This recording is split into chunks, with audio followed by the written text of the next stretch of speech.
నమస్తే. శ్రీ గురుభ్యో నమ. శ్రీమాత్రే నమ. ఆదిత్యాయ చ సోమాయ మంగళాయ బుధాయ గురుశుక్రశనిభ్యే రాహవే కేతవే నమ. జపాకుస్మ సంకాశం కాశ్యపేయం మహాధృతిం తమోరం సర్వపాపగ్నం ప్రణతోస్మి దివాకరం అంటూ గ్రహరాజు అయినటువంటి రవిరాజుకు నమస్కరిస్తూ, మారుతున్నటువంటి కాలంతో పాటు మారుతున్నటువంటి గ్రహాలు, ఈ మారేటువంటి గ్రహాల మూలంగా మనకి ఏదైతే పరిస్థితి ఉంటుందో దాన్నే మనం ఆ గ్రహాల యొక్క చారాన్ని గోచారం అని చెప్పుకుంటూ ఉన్నాం. ఈ గోచారం మరి ఈ గోచారం జూన్ 1 నుండి జూన్ మాసం అంతా కూడా ఎలా ఉంటుంది ఏంటి, మనం ప్రతి మాసం కూడా మాస గోచారం అలాగే పక్ష గోచారం చెప్పుకుంటూ ఉన్నాం. అందులో భాగంగా జూన్ మాసంలో గోచార ఫలితాలు ఎలా ఉంటాయో చూద్దాం. ముందుగా గ్రహస్థితి ఎలా ఉంది, జూన్ మాసానికి గాను గ్రహస్థితి ఎలా ఉంది అంటే,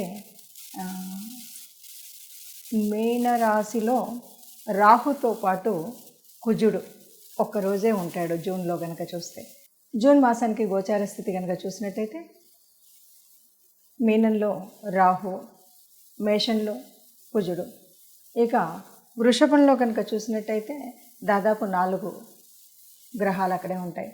రవితో పాటు గురు, శుక్రుడు, బుధుడు వీరందరూ కూడా ఒకే స్థానంలో ఉండడం, అలాగే కన్యలో కేతువు, ఇక మిగిలినటువంటి శని మనకి కుంభరాశిలో కనిపిస్తున్నాడు. ఈ విధంగా ఉన్నటువంటి గోచార గ్రహాలు ఈ విధంగా ఉన్నప్పుడు గోచార ఫలితాలు ఎలా ఉంటాయి. ఇక చంద్రుడు మనకి 2.5 రోజులకు ఒక రాశి చొప్పున మీన నుండి బయలుదేరి ఒక్కొక్క రాశిలోకి వస్తూ ఉండడం కనిపిస్తుంది. తులారాశి వారికి 2024 జూన్లో కనుక చూసినట్టయితే తులారాశి వారికి మొదటి పక్షం అంటే 1 నుండి 15 వరకు తులారాశి వారికి ఎలా ఉంటుంది అంటే, మొదటి పక్షంలో మనకు పంచమంలో శని ఉన్నాడు, షష్టమంలో రాహు ఉన్నాడు, సప్తమంలో కుజుడు ఉన్నాడు, అష్టమంలో 4 గ్రహాలు ఉన్నాయి, రవి, బుధుడు, గురువు, శుక్రుడు. ఇక ద్వాదశంలో కేతు ఉన్నాడు. ఇలా ఉన్నప్పుడు ఎలా ఉంటుంది అని కనుక మనం చూసినట్టయితే, ఈ రాశి వారికి ముఖ్యంగా మొదటి పక్షంలో మరి పంచమంలో శని ఉన్నాడు కాబట్టి సంతానం దగ్గర జాగ్రత్త. అట్లాగే రోగస్థానంలో మనకి రాహు ఉన్నాడు, ఆరోగ్య విషయంలో కూడా కొంత జాగ్రత్త తీసుకోవాలి. ఇక సప్తమంలో కుజుడు ఉండడం వల్ల భార్యాభర్తల మధ్య కానీ చిన్న చిన్న మాట పట్టింపులు రావడం, కొట్లాడుకోవడం, చిన్నగా మాట పట్టింపులు అవి రావడం అనేటువంటివి జరుగుతాయి. అష్టమంలో ఉన్నటువంటి శుభగ్రహాల యొక్క ఫలితాన్ని పూర్తిగా పొందలేని, ఎందుకంటే అష్టమంలో రవి, బుధుడు, గురువు, శుక్రుడు ఇద్దరు ఉన్నారు, కానీ రవి మూలంగా అస్తంగత్వం పొంది ఉన్నారు కాబట్టి అది కూడా మనం పూర్తిగా ఫలితం పొందేటువంటి స్థితి ఉండదు. కేతువు ద్వాదశంలో ఉన్నాడు కాబట్టి కొద్దిగా పుణ్యకార్యాలు, ఆధ్యాత్మిక విషయాలు, ఈ విషయాల్లో మునిగి తేలుతూ ఉంటారు అని చెప్పచ్చు. ఈ తులారాశి వారికి మనం మొత్తం ఓవరాల్గా చూసినట్టయితే నెల యొక్క ప్రారంభంలో కొంత విశేష ఫలితాలు కనిపిస్తాయి. తదుపరి మనం చూసేసరికి సామాన్య ఫలితాలు కనిపిస్తున్నాయి. ఎందుకంటే మారినటువంటి గ్రహాల మూలంగా ఆనందభరితమైనటువంటి ఏది ఎట్లా ఉన్నా సరే, గ్రహాలు ఎక్కడున్నా, పరిస్థితి ఎలా ఉన్నా కూడా మొత్తంగా మాత్రం ఓవరాల్గా ఆనందంగా జీవించడం, ఈ నెలంతా కూడా చక్కటి ఆనందాన్ని అయితే పొందుతారు. కొంచెం మీరు చేయాల్సినటువంటి ముఖ్యమైనటువంటి విషయం ఏంటంటే, మీకున్నటువంటి కోపతాపాలని అదుపులో పెట్టుకోవడం, మాట్లాడేటప్పుడు తగు జాగ్రత్తగా మాట్లాడడం, ఎవరితో మాట్లాడినా కూడా పెద్ద చిన్నగా ఉండే అనేటువంటి భావాన్ని ప్రత్యేకించి ఉంచుకోవడం, ఇలాంటివన్నీ కానీ తప్పనిసరిగా చేసుకోవాలి.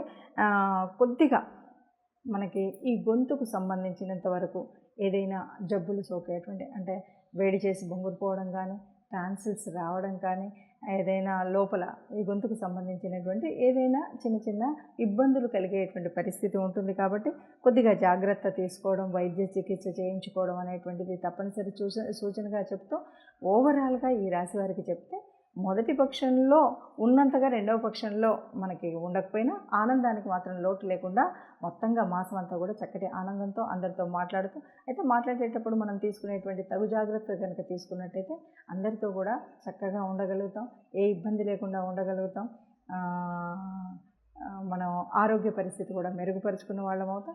చిన్నదైనా పెద్దదైనా అనారోగ్యం వచ్చిందంటే వెంటనే మనం వైద్యుడి యొక్క సలహా తీసుకోవడం అనేటువంటిది ఒక మంచి సూచనగా భావించి ఆ నిర్ణయాన్ని తీసుకుంటే మంచిది అని చెప్పచ్చు. ఇప్పుడు ఈ రకంగా ఉన్నటువంటి గ్రహస్థితిని బట్టి మరి ఎలా ఉంటుంది ఫలితం అన్నప్పుడు దాదాపుగా అంటే ఈ భూమి మీద పుట్టిన ప్రతి ఒక్కరికి కూడా ఆ గ్రహాల యొక్క అనుగ్రహం ఉండాలి. ఎందుకంటే ఇప్పుడు చెప్పుకునేటువంటి గోచారం కోటాను కోట్లకి ఒక రకంగా ఉంటుంది. అంటే కుంభరాశి వాళ్ళంటే ఎంతోమంది ఉంటారు, మేషరాశి వాళ్ళంటే ఎంతోమంది ఉంటారు. అంటే ఇలా అంతమందికి ఎగ్జాక్ట్గా యాక్యురేట్గా కలుస్తుందా అంటే మనకి అంత ఎగ్జాక్ట్గా కలగకపోవచ్చు, కొంత పర్సంటేజ్ మాత్రమే ఉంటుంది. మరి అలాంటప్పుడు ఎందుకు చెప్పుకోవడం అంటే ఇది చెప్పుకోవడం వల్ల మనం ముందు తీసుకోవాల్సినటువంటి జాగ్రత్తలు ఏవైతే ఉన్నాయో ఆర్థిక వ్యవస్థలో కానీ, ఆరోగ్య సమస్యల్లో కానీ, ఉద్యోగ వ్యాపారాదుల్లో కానీ, వివాహ బంధంలో కానీ, గృహ సంబంధమైనటువంటి కుటుంబ వ్యవస్థలో కానీ వాటి కోసం మనం ముందు చెప్పుకుంటూ ఉంటాం.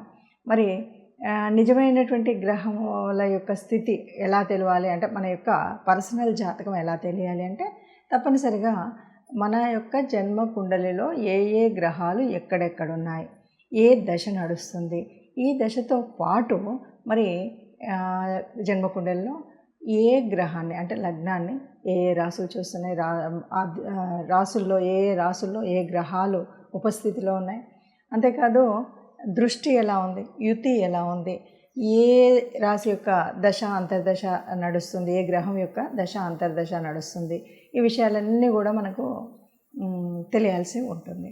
మరి ఇది ఎలా తెలుస్తుంది, తెలిస్తే ఏంటి అంటే సహజంగా మనం మాసఫలాలు ఇవి చెప్పుకున్నప్పుడు ఏం చేస్తామంటే మారుతూ ఉన్నటువంటి అంటే ఇప్పుడు ప్రస్తుతం మారుతూ ఉన్న ఫర్ ఎగ్జాంపుల్ రవితో పాటు గురువు, శుక్రుడు, బుధుడు వీళ్ళంతా ఒకచోట ఉన్నప్పుడు ఏమవుతుంది, వీళ్ళ యొక్క ప్రభావం తగ్గుతుంది. కాబట్టి మనం ఏం చెప్తూ ఉంటామంటే గురు ప్రభావం, శుక్ర ప్రభావం, గురువు శుక్రులు అంటే మనకు సహజంగానే చాలా పుణ్యాన్ని ఇచ్చేటువంటి గ్రహాలు.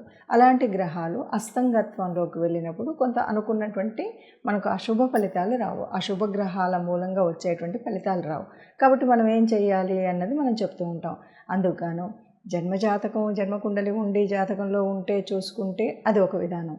అలా లేకపోయినా ఈ గోచార ఫలితాన్ని చూసినట్టయితే ఈ మాసానికి గాను ఈ మాసంలో ఎలా ఉంది అంటే మొదటి పక్షంలో దాదాపు గురువు పూర్తిగా రవితో ఉండడం, తర్వాతి కాలంలో అంటే ఈ నెలలో సగభాగము గురువు రవితో ఉండడం, తర్వాతి సగభాగంలో శుక్రుడు రవితో కలిసి ఉండడం, ఇలాంటివి ఉన్నాయి. కాబట్టి ఏం చేయాలి అంటే గురువు, శుక్రుడు వీళ్ళందరికీ కూడా మనకు కావాల్సినటువంటి గురువు గురించి మనం గురువు యొక్క ఈ అస్తంగత్వ దోషం ఉండకుండా ఆ ప్రభావం ఉండాలి అంటే గురు సంబంధితమైనటువంటి దేవాలయాలకు వెళ్ళాలి.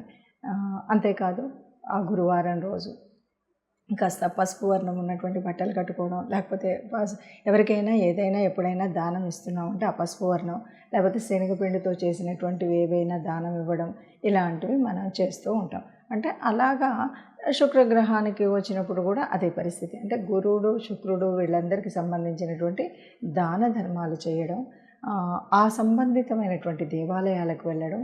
అదే కాదు అంటే తప్పనిసరిగా నవగ్రహ మండపం అయితే ఉంటుంది ఏ దేవాలయంలోనైనా, నవగ్రహ మండపానికి వెళ్ళి మనం నవగ్రహాలకి ప్రదక్షిణ చేయడం, దీపం వెలిగించడం, ఇవి మీకు వీలైనప్పుడు తోచినప్పుడు ఈ మాసం అంతా ఉంటుంది. కాబట్టి మీరు గురు శుక్ర గ్రహాలు సరిగ్గా లేవు కాబట్టి గురువారం, శుక్రవారం నాకు ఇలా వీలవ్వట్లేదు అంటే మనం మాస మొదట్లోనే ఏ గోశాలకన్నా వెళ్ళి గోగ్రాసం కోసం వారికి కాస్త డబ్బులు ఇవ్వడం, ఇలాంటివి ఏదైనా చేయొచ్చు.